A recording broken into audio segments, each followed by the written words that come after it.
Hello and welcome back to my channel. I am back with the series Manic Red Rums, and again we are reading from the world's worst serial killers. So we are going to go ahead and continue on our, I don't even know what to call it, y'all. I guess our dive into these SKs, and we are still reading on the terrors of the past. So the next storyline is called The Mad Butcher of Kingsbury Run. Okay, so it says the Cleveland torso murderer was neither caught nor identified. He was active during the 1930s in Kingsbury Run, which is a prehistoric riverbed some 18 meters, 60 feet deep, that runs across the east side of Cleveland. I think the fact that he was not caught is already pretty creepy. It was once a beauty spot, but as the city grew up, it was pitted with quarries that provided stone to build the city. My bad, y'all. Rapid industrialization in the 19th century polluted the clear waters of the Cuyahoga River. During the Great Depression, the railroads that ran through Kingsbury Run brought itinerant workers. Most of them ended up in a squalid shanty town next to an area called the Roaring Third, the home of bars, brothels, flop houses, and gambling dens. This backed onto the hobo jungle in Kingsbury Run itself. That's kind of funny. Hobo jungle. On the afternoon of Monday, the 23rd of September, 1935, two teenage boys found a headless corpse at the foot of an embankment known locally as Jackass Hill. Is that where they got the name Jackass from? Okay, sorry. Serious face. When the police were called, they found not one headless corpse, but two. Both victims were white men, and they were naked, though one still had his socks on. Okay, the men's genitals, I'm going to say genitals, had been cut off, and their heads were found nearby. Curiously, the bodies had been washed and drained of blood. Clearly, the red rums had not taken place where the corpses had been found. The flesh appeared scorched, either by acid or some corrosive chemical, or perhaps oil had been poured over them in an attempt to set them on fire. A bucket of oil and a torch were found nearby. Beheaded while alive. Yeah, dark. AF. The first victim was thought to be in his 40s. One of his testicles was missing, and the clean edges of the incision showed that a sharp instrument had been used. Also, the muscles of the neck were retracted. Like, you probably can't see with me. But retracted means like you couldn't clench. Indicating that the man had been beheaded while still alive. According to the coroner's report, the skin appeared leathery and tan, as if it had been processed using acid. The conclusion was that the body had been treated with a chemical preservative after death, and then doused with oil and set on fire. Coroner Arthur J. Pierce's verdict was homicide by person or persons unknown. The advanced state of decomposition prevented fingerprints from being taken, and victim 1 remained unidentified. Victim 2 had only been dead for 2 or 3 days. He was younger than the other man, being in his 20s. Again, the cause of death was decapitation. There were rope marks on his wrist indicating that his hands had been tied behind him while he was castrated and beheaded. Fingerprints identified him as Edward A. Andrassy of 1744 Fulton Road. He had been arrested several times for being drunk and had spent time in Warrensville Workhouse after being arrested for carrying a concealed weapon. At one time, he had worked at Cleveland City Hospital, but when he died, he had no job or visible means of support, and was known to associate with unsavory company in the Roaring Third. His mother told detectives that a middle-aged man came to the house 2 months before her son's death and said he was going to unalive him for paying attention to his wife. Seriously, sir? For paying attention? Now, I don't know if they mean like just paying attention or if they mean like an affair, but okay. Oh, here's some more. It says strange stories circulated about Andrassi. According to one, he had once claimed to be a gynecologist and had offered to examine a childless acquaintance wife. Oh my God. He had then used the opportunity to sodomize her. Others said that Andrassi was gay or bisexual and that he smoked marijuana, dealt in pornography, and possibly had gangster connections. He had told his sister that the mob were after him because he had stabbed an Italian in a fight. This man, I mean, a lot of it's rumors, so we don't even really know if he genuinely did act like a gynecologist, but if he did, like, bruh. The Lady of the Lake. The two red rums appear to be related to an incident that had occurred a year earlier. On the 5th of September 1934, the lower half of a woman's torso had washed up on the shore of Lake Erie, just east of Cleveland, and according to the coroner, the remains had been in the water for 3 to 4 months. The skin was discolored, as if it had been treated with the same chemical preservative as the other two corpses.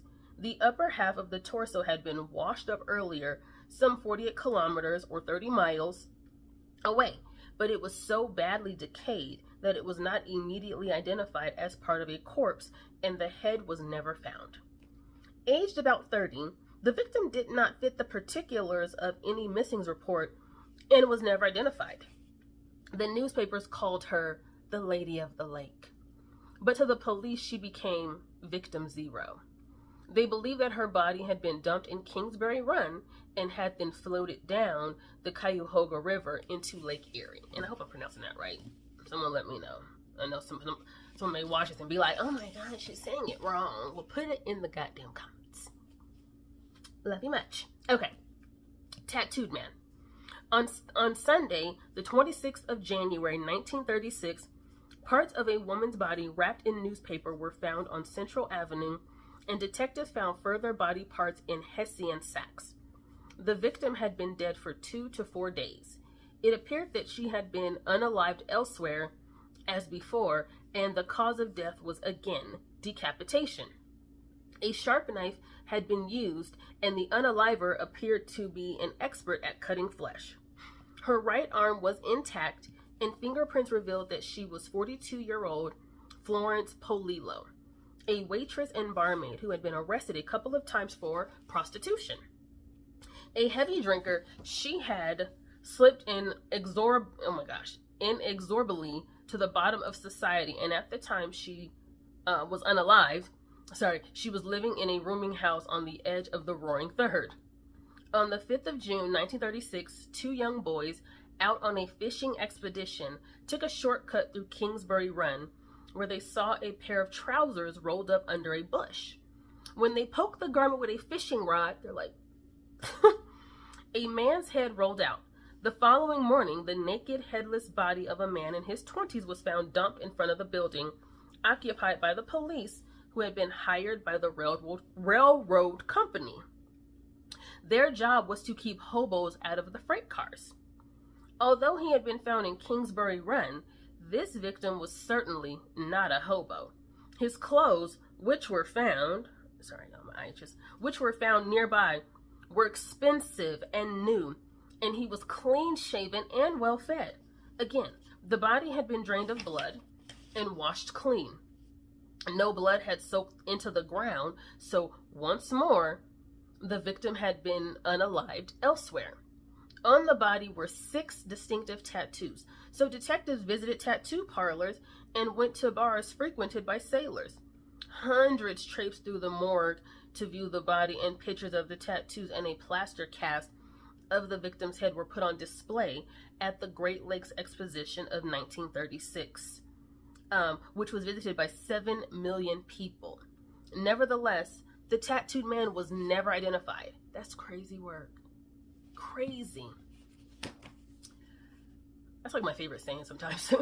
Then on the 22nd of July, 1936, the naked, headless corpse of a 40-year-old white man was found near a hobo camp in the woods to the west of Kingsbury Run. The man's head was found in 4.5 meters, 15 feet away. I don't know why I'm adding extra words, y'all. My bad. His hair was long and his clothes were cheap. This time, blood had soaked into the ground, indicating that he was unalived where he lay. But again, the butchery showed the same expert hand. Elliot Ness called in. Less than 2 months later, on the 10th of September 1936, a hobo tripped over the upper half of a man's torso while trying to hop a train in Kingsbury Run. The head and hands were never found, and the victim could not be identified.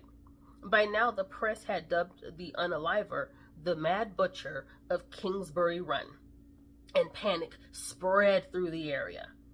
Elliot Ness, whose Untouchables had rid Chicago of Al Capone, had been called in to clean up Cleveland. He was pulled off the largest corruption case in the city's history and put on the investigation, and every hobo in the area was brought in for questioning.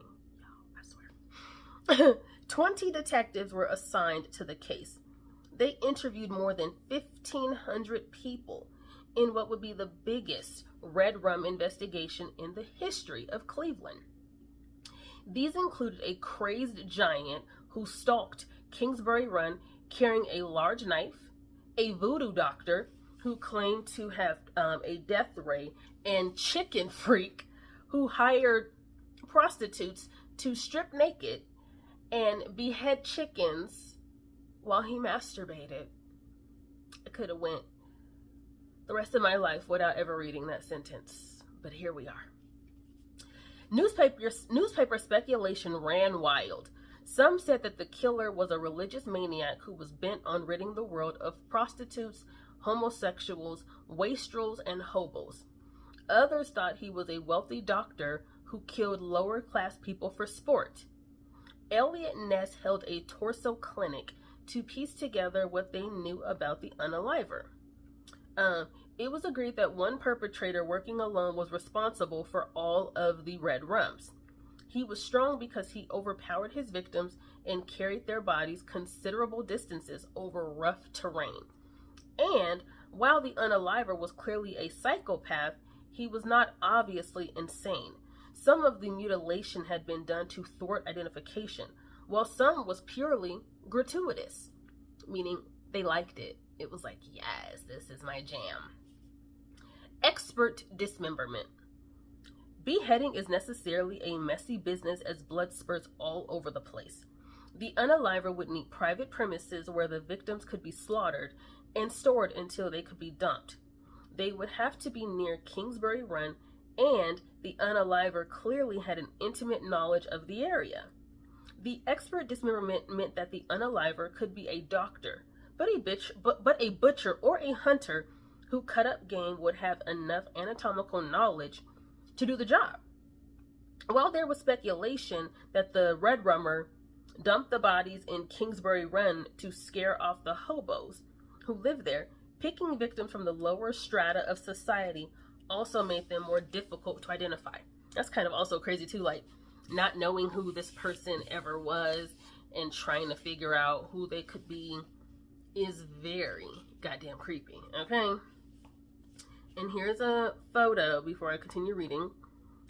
It says, detectives examined the bones of 2 red rum victims found at the East 9th Street Lakeshore dump in 1938. And these were the 11th and 12th bodies that were found, and they were confirmed victims of the Cleveland torso red rummer. Okay. All right. In November 1936, Pierce was replaced as coroner by Samuel Gerber. Qualified both in medicine and law, he would make the Mad Butcher case his own. His first crack at the case came on the 23rd of February in 1937, when the upper half of a woman's torso washed up on the beach in virtually the same place as the Lady of the Lake had surfaced. She had only been deceased for between 2 and 4 days. 3 months later, the lower half of her torso washed ashore. Again, the question was asked whether she had been washed down the Cuyahoga River into Lake Erie from Kingsbury Run. The victim's head, arms, and legs had been removed with the red rummer's usual expertise, but the bisection of the torso was more amateurish and she had not been unalived by decapitation. Instead, her head had been cut off after she was deceased, and the unaliver had inserted the pocket from a pair of trousers into her rectum. Her identity was never discovered. This one sounds like a copycat, or that the butcher was trying to throw the police off by doing a completely different setup. We don't know. Both sexes red-rummed. Gerber set about writing up his conclusions, which were published in March of 1937. He deduced that the killer was right-handed and used a sharp, heavy knife rather than a medical instrument. As to motive, Gerber believed the unaliver to be a sexual psychopath, the first on record to have red-rummed both sexes. Because of his own knowledge of anatomy, Gerber believed that the unaliver was a medical student, a male nurse, a surgeon, or a veterinary practitioner. On the 6th of June 1937, a human skull was found under the Lorraine Carnegie Bridge. Nearby was a rotting Hessian bag containing skeletal remains. They were wrapped in a newspaper from June 1936. The victim was a petite woman around 40 years old with a wide nose and kinky hair. Gerber concluded she was an African American. This time, though, there was considerable hacking and cutting of the third, fourth, and fifth cervical vertebrae, indicating that the perpetrator had not demonstrated the Mad Butcher's normal level of skill. Dental records indicated that the victim was a prostitute named Rose Wallace, who had disappeared in August 1936, though the identification remained in dispute. Y'all see I couldn't count. Like I was in my head, I'm doing the third, fourth, and fifth, but then I was trying to do like 1, 2, and 3. Didn't work. Whatever. Moving on. On the 6th of July, 1937, the upper part of a man's torso was seen bobbing in the water in the wake of a passing tugboat near the West 3rd Street Bridge. Over the next few days, police recovered other body parts from the Cuyahoga River, though the head remained missing. The victim was a man in his mid to late 30s with well-groomed fingernails, and the cause of death was decapitation. All of the internal organs had been ripped out and none of them were ever found. The victim was never identified. This is a really long one, y'all. I'm sorry. It's a long one. Doctor becomes suspect. Detectives now combed the records for doctors that had a weakness for drink, drugs, or illicit sex, particularly of a homosexual nature. As it was still illegal then, they soon happened upon Dr. Francis E. Sweeney, who was large and physically strong. He had grown up in the Kingsbury Run area and at various times had run his practice from there. Hi guys, I apologize. I do not know what happened with the last recording. Apparently it cut off midway, so I'm sorry.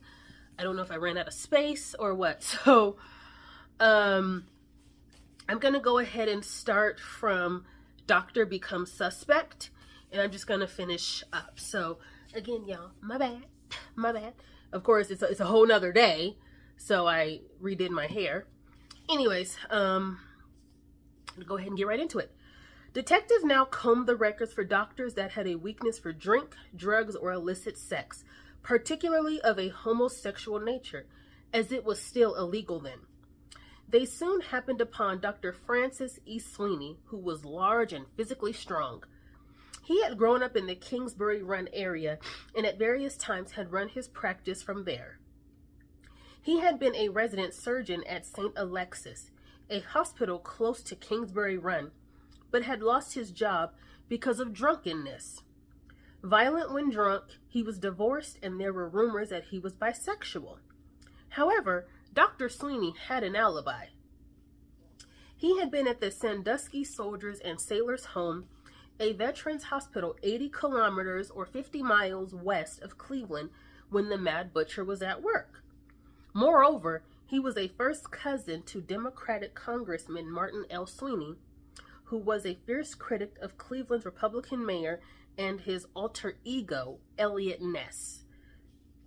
He said Ness spent all of his time persecuting cops who took $25 bribes from bootleggers while doing nothing to catch the Mad Butcher of Kingsbury Run. tell y'all, cops been, sorry, I gotta fix my phone. Cops been just messy forever, y'all, forever. Okay. In mid-March 1938, a severed leg was found in a swampy area near Sandusky. Lieutenant David L. Cowles, head of the crime lab, drove out there, but found that the leg was part of the hospital. Y'all, this part was so weird. I'm going to read it as is, okay? Lieutenant David L. Cowles, head of the crime lab, drove out there, but found that the leg was part of hospital refuse that had not been properly disposed of. I don't know. While he was there, Cowles decided to check out Dr. Sweeney's alibi. He quickly confirmed that Dr. Sweeney had admitted himself to the Sandusky Soldiers and Sailors Home to treat his alcoholism at times when the Mad Butcher was at work. So was he admitting himself as an alibi so he can get out there and red rum? We'll never know. However, there was little security, and it would have been possible for Sweeney to travel back to Cleveland, commit the red rums, dump the bodies, and return without his absence being noticed. Red rum start after marriage breakup. The Veterans Hospital shares some of its facilities with the Ohio Penitentiary Honor Farm. There, Cowles met a burglar named Alex Archaki, who supplied Dr. Sweeney with liquor while Sweeney wrote Archaki prescriptions for drugs. Archaki, I'm going to say Archaki because it's Archaki. It could be Archaki, but I don't like how that sounds. What's more, Archaki believed that Sweeney was the Mad Butcher. He said that every time Sweeney returned from one of his unexplained absences, a new body turned up in Kingsbury Run. They had met in a bar in downtown Cleveland a few years earlier. When Sweeney approached Archaki, he asked him a lot of personal questions. Where was he from? Was he married? Did he have any family in the city? Why do you need to know this? By making sure he had no close friends or relatives in the area, Sweeney was clearly sizing him up as a victim. When Cowles returned to Cleveland, he discreetly renewed the investigation of Dr. Sweeney. He discovered that Francis Edward Sweeney had been born in 1894 into a poor Irish immigrant family who lived on the edge of Kingsbury Run. After his father had been crippled in an accident, he took to drink and died of alcoholism in a mental hospital. Then his mother had died of a stroke when he was just 9. So it seems inevitable that he was going to possibly not have this great life. Even though he was a doctor, he still became an alcoholic himself. So it's pretty like, damned if you do, damned if you don't, or something. Whatever. Sweeney served in World War I and was injured in the head. After working his way through medical school, he married and had 2 sons. In 1928, he took a surgical post at St. Alexis Hospital and rose quickly through the ranks. However, in 1929, he began drinking heavily, and St. Alexis sacked him. They was like, get your drunk ass out.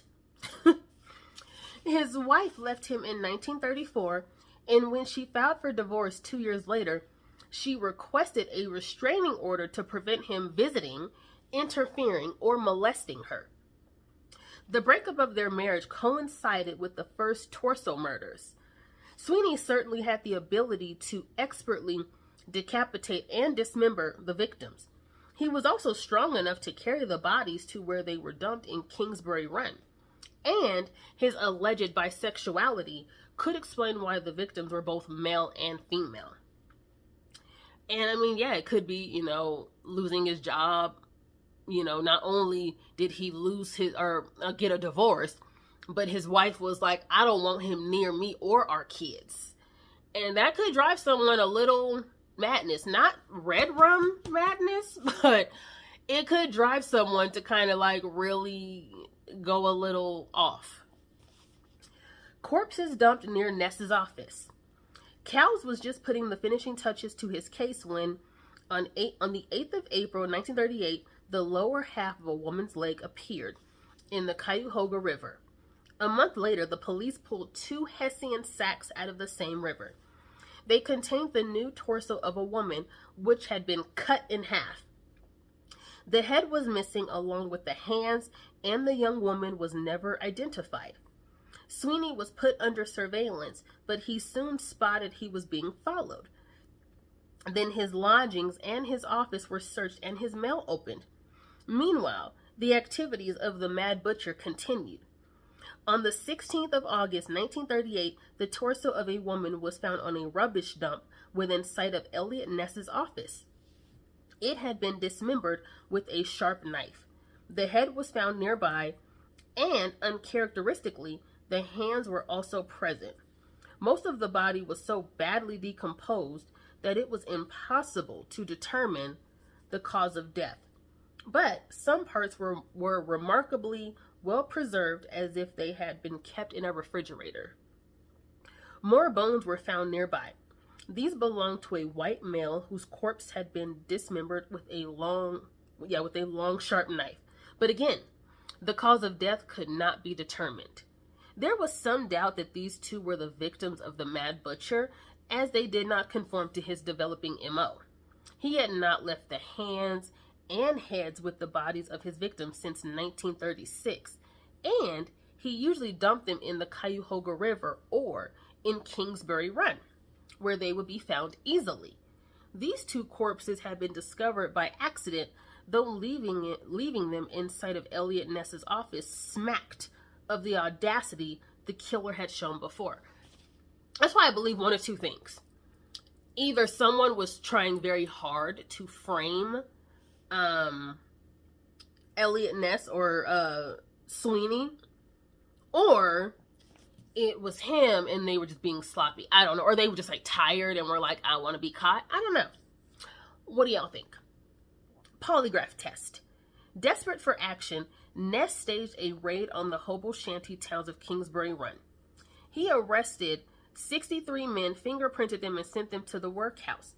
After the shacks had been searched, they were burned to the ground, but this only brought an adverse press reaction since it did nothing to help catch the Mad Butcher. And my apologies, not Eliot Ness, but Sweeney. It seems as though Sweeney either was doing that basically to say, I'm ready to be caught, I don't really care, or it was someone trying to frame Sweeney and get, and just get them arrested. I don't know. But anyway, sorry, because I said Ness, and that's not who it was. Anyways, Ness only had one course left open to him.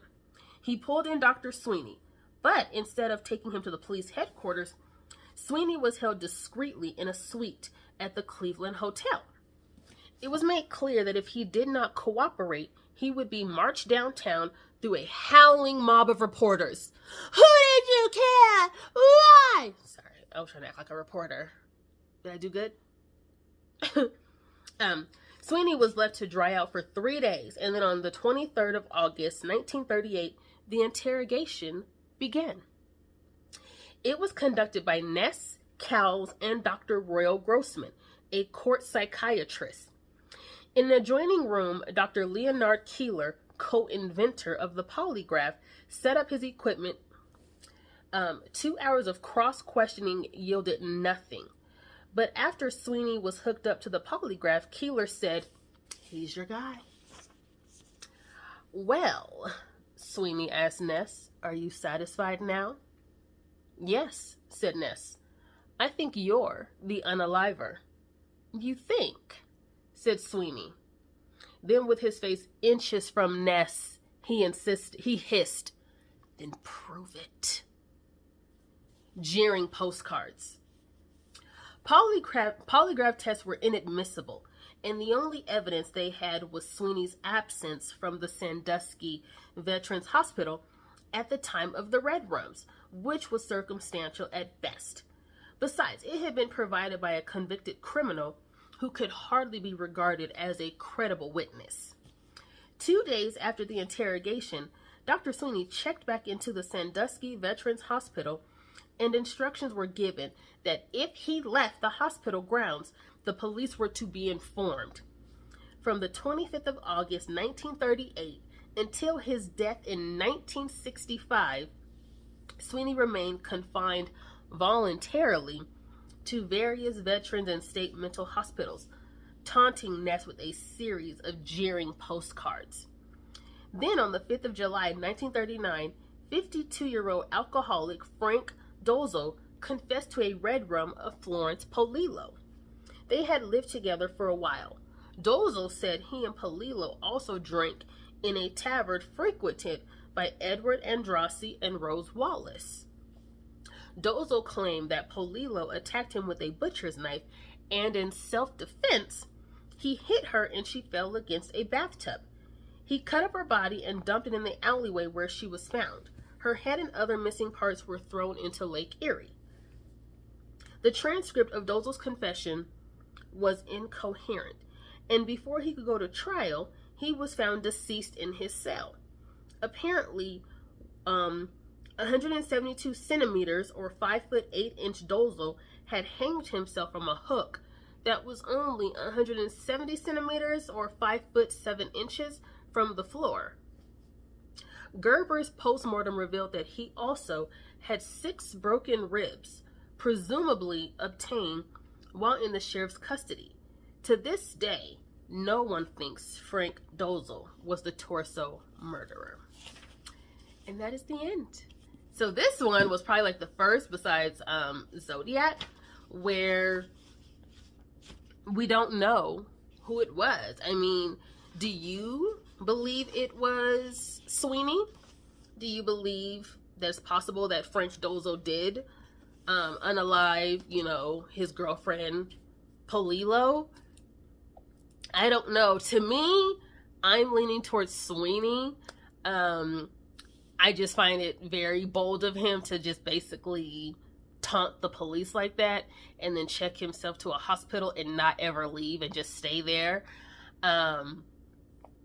Which I don't know if that was like out of fear or, what that was. But what do you think? What are your thoughts on who the, what was his name?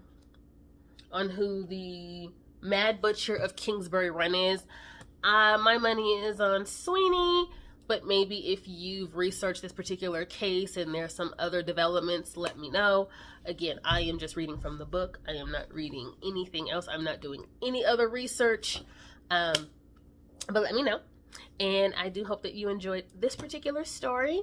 And do not forget to like, comment, and subscribe. And I will see you in the next one. Bye.